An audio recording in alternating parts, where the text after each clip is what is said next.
I'm about to give you the complete tutorial for using social signals in Trigify, which is a platform I've developed myself. And since implementing it in my own sales and marketing, I've used it to generate millions in pipeline. It's a tool that you can use to time your outreach to the exact moment a prospect is thinking about what you sell, create content that's specific to your ICP is looking for, and catch churn before it happens, and many, many more use cases. So in this video, I'm going to show you exactly how to use Trigify and how to leverage social signals across sales, marketing, and customer services. So let's dive in. The first thing that we need to think about when it comes to using social data is what signals do we want to get? Because when we think about a post, let's take a LinkedIn post. If a prospect is engaging with that post, that might be multiple different signals inside of that one post. And let me explain. For example, if you're a salesperson and it's an ICP individual engaging with a LinkedIn post, that might be a signal to you that they are interested in a certain topic, depending on what that post is about. Maybe it's a customer engaging with a competitor. That's potentially a churn signal. And maybe we're analyzing millions of posts talking about a particular product, which is going to give us some insights and some signals into where our own product roadmap should be based on the frustrations that general users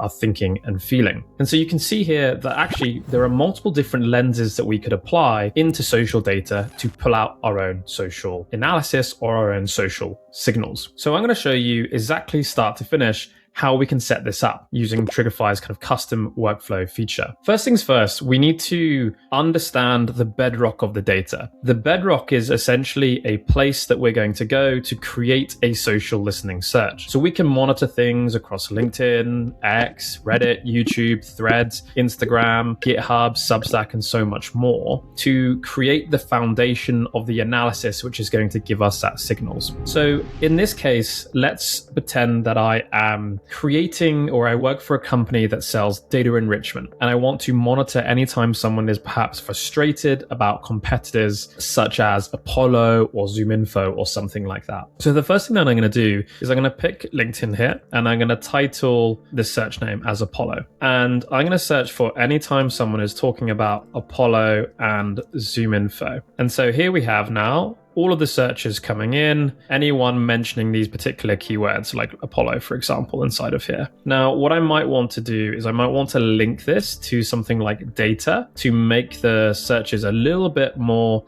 specific, for example. Or what I might want to do is I might want to say, okay, do you know what? I'm going to do this instead. I'm going to say, okay, hey, anytime Apollo is mentioned, link to contact information or data enrichment or email or cell phone or whatever it is, that's important to me. From here, I can start to exclude certain keywords. So it's like, I don't want to have anything about hiring coming in. That's not relevant. And I'm just going to take a quick little browse here. This all looks pretty spot on for me. So what I've done here is I've actually just edited the search and I'm actually finding anyone talking about Apollo. So this is search number 1 that I want to do. I could actually further add some filters to this. I could say, okay, hey, I want them to be a CEO, a founder, head of sales, sales director, a CRO perhaps. And there we go. So now it's like even more, I think, relevant pieces of content. And we're just going to save this. So we're going to set that up. And then I'm going to go ahead and do a similar search, but this time I'm going to do this on ZoomInfo. So now same principle. I'm searching for anytime the keyword ZoomInfo has been spoken about. ZoomInfo, I don't necessarily need to do a lot more kind of like joining keywords, so to speak, because it's a very unique name. And therefore, anyone talking about ZoomInfo in the last week is most likely going to be talking about ZoomInfo. But I am just going to get rid of like hiring content associated with that. And so we can see here, just double check everything. It all looks fine. So I'm going to go ahead and save this. Okay, so now what we have is we have the Apollo search that we just set up. We have over 50 results basically coming back in here, and we have ZoomInfo. So at this point, we don't have any signals. We've just set up what I call like some intent-based searches. Now, what I might want to do is I might want to take this a step further. And so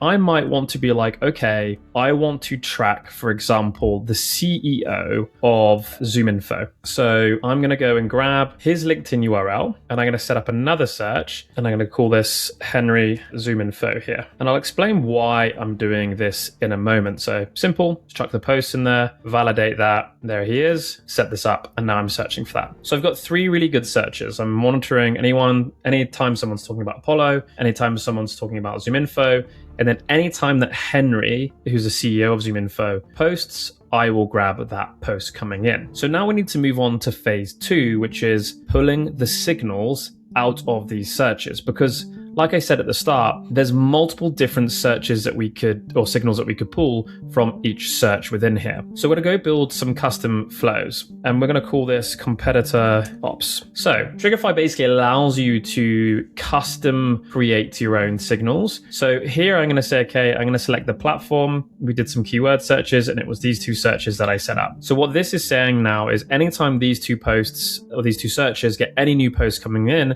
it's going to trigger this workflow. I'm then going to use an agent, and we're going to use Sonnet, and we're going to say, analyze this post and let me know if the person is frustrated or upset or angry, etc., with either Apollo or ZoomInfo, the contact UTM providers. And then I'm going to feed it the post text. There we go. And we're going to get this to give us a true or false. True if they are, false if they aren't. Okay, so let's just run a quick test and see what this basically has to say on this particular one. So what I'm doing is now I'm just checking that that agent field is basically working and operating the way that I want. Because what I'm having here is I'm basically using an agent to qualify whether this person is frustrated, because if they are frustrated, then it's going to be a really good signal for me. And if they aren't, that's not to worry. There is still a signal that I can pull from this. So this is false. Okay, cool. So they're not frustrated. So I'm going to build an if condition out of the back end of this. And if they aren't, so I'm just going to say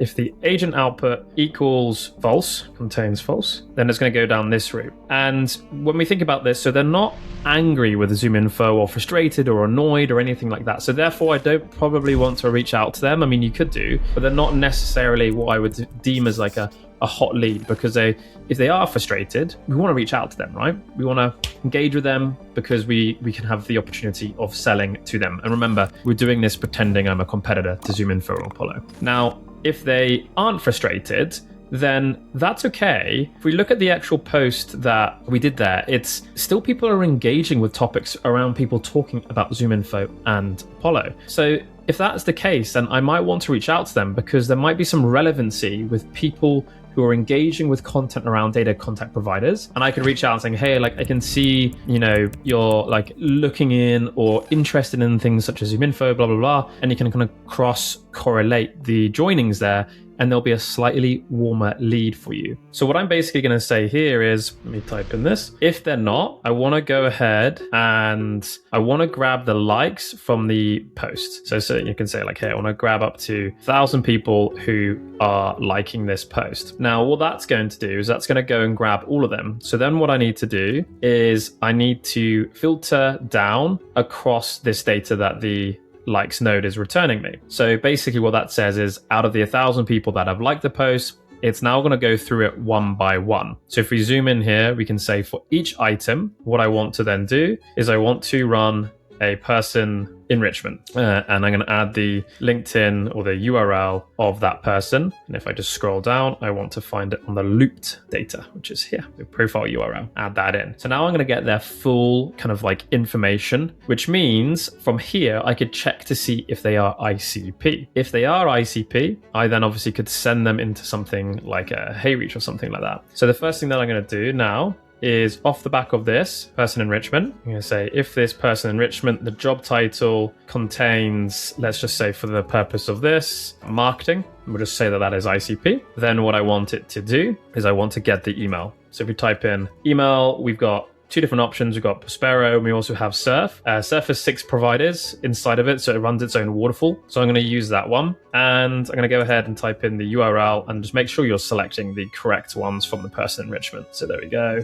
First name, last name, and then domain here, company name. Perfect. So now I'm going to go get their email, which is validated, and I can just delete this. We don't need that there. And then once that's completed, I could then send them through into something like Instantly, for example. So you want to go ahead, create a campaign in there, and then configure that. And that is one signal from anyone who is engaging with content talking about my competitors. Now, if it's true, which means if we go back to the original agent question here, which was, are they frustrated? I'm going to use another agent again, and I tend to use 4.6 on most things. And I'm going to say this person is frustrated with Apollo or ZoomInfo. Can you provide me with one short sentence on why they are frustrated with these tools? For context, I want to reach out to them in a LinkedIn message saying, hey, and then I'll do like name, and then this is where I'd insert your response. So it needs to flow. So I'm going to say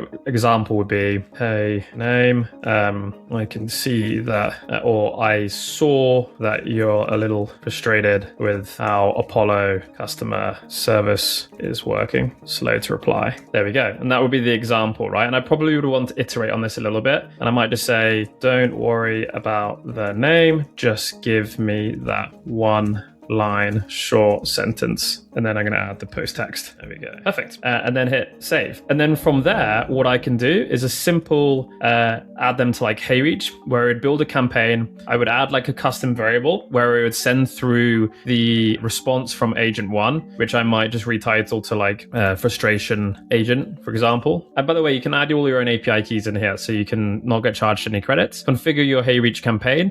And now with one workflow, I'm basically getting two different signals that I could create from this. So this is very GTM orientated and very GTM focused in terms of like sales perspective. Now, what you can also do, and I've explained this on other videos, is you can use this to analyze content, to create content agents. We can use it to analyze stuff around customer success to see, who's engaging with who's talking about what, and we can pull and effectively use these workflows here to custom create any signals that we would want to find, because we have all of these different tools at our arsenal built on top of this social listening data. So if you want to get started and start setting this up, the Trigify link will be in the description. It's the top link, so click on that. You can get your first signal list set up in minutes, and it's free to get started with. So again, just go ahead and click on that link below in the description. And if you want to see how I get unlimited leads for my business using AI agents, then watch this video next.